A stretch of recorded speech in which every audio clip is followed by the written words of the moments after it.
Qaradağ rayon Heydər Əliyev mərkəzi ümumilli lider Heydər Əliyevin təşəbbüsü və dəstəyi ilə Azərbaycanda yaradılmış tanınmış şəxsiyyətlərin ev muzeyləri haqqında daha geniş məlumat toplamaq məqsədi ilə Heydər Əliyev və Muzeylərimiz adlı layihəsini uğurla davam etdirir. Layihənin növbəti mərhələsində Ulu Öndər Heydər Əliyevin 1995-ci ildə verdiyi tapşırıq əsasında Bakı şəhərində yaradılmış Hüseyn Cavidin Ev Muzeyi mərkəzin əməkdaşları tərəfindən ziyarət olunub.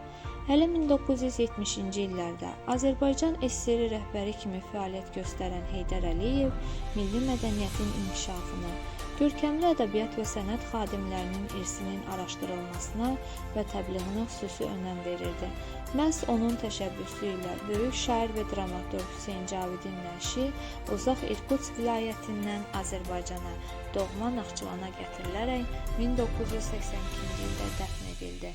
Bu hadisə həm milli yaddaşın bərpası, həm də ədəbiyyat tariximizdə ədalətin təntənəsi kimi mühüm əhəmiyyət kəsb edib.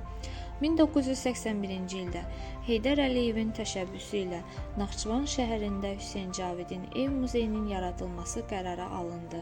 Muzey 1984-cü ildə ziyarətçilərin ixtiyarına verildi və həmin vaxtdan etibarən Hüseyn Cavidin şəxsi əşyaları, əlyazmaları, fotoşəkilləri və zəngin yaradıcılıq irsi burada sistemli şəkildə toplanaraq geniş ictimaiyyətə təqdim olunur.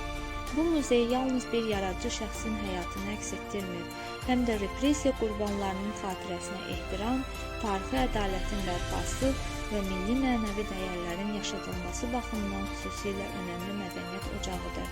Bütün bunlar Heydər Əliyevin milli kimlik və mədəni irsin qorunmasına yönəlmiş uzaqgörən və ardıcıl siyasətinin parlaq nümunələrindəndir.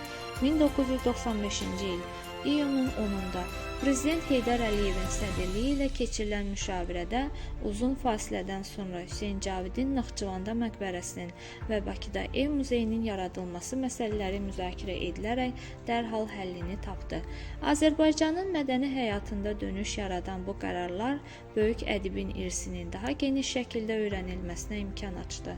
Daha sonra 23 oktyabr 2002-ci ildə Prezident Heydər Əliyevin imzaladığı Hüseyn Cavidin 120 illik yubileyi haqqında sərəncam ədibin irsinin dövlət səviyyəsində yenidən diqqət mərkəzinə gətirilməsi baxımından mühüm əhəmiyyət kəsb etdi. Elə ertəsi gün 24 oktyabr 2002-ci ildə Bakıdakı Hüseyn Cavidin Ev Muzeyinin rəsmi açılış mərasimi keçirildi. Ulu Öndər şəxsən açılış lentini kəsmiş, ekspozisiya ilə tanış olmuş və rəy kitabına ürəkdən gələn səmimi sözlərini yazaraq muzeyin gələcək fəaliyyətinə xeyir-dua vermişdir. Bu muzey təkcə Cavid yaradıcılığına deyil, həm də Heydər Əliyevin milli mədəniyyətimizə göstərdiyi yüksək diqqət və qayğının təcəssümüdür. Ulu Öndər tez-tez vurğulayırdı.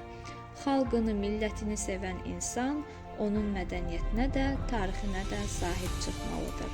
Bugün Hüseyn Cavid kimi dahilərin irsinin qorunub yaşadılması, əsərlərinin araşdırılması və gələcək nəsillərə çatdırılması məhz Heydər Əliyevin müdrik və uzaqgörən siyasətinin birbaşa nəticəsidir.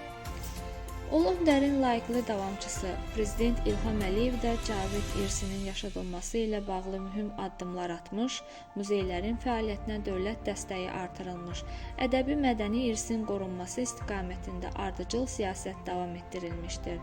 Heydər Əliyev Fondu və fondun prezidenti Mehriban Əliyevanın rəhbərliyi ilə də Hüseyn Cavid irsinin təbliği istiqamətində bir çox layihələr reallaşdırılmış. Həm ölkəmizdə, həm də beynəlxalq səviyyədə Cavid yaradıcılığına diqqət gücləndirilmişdir.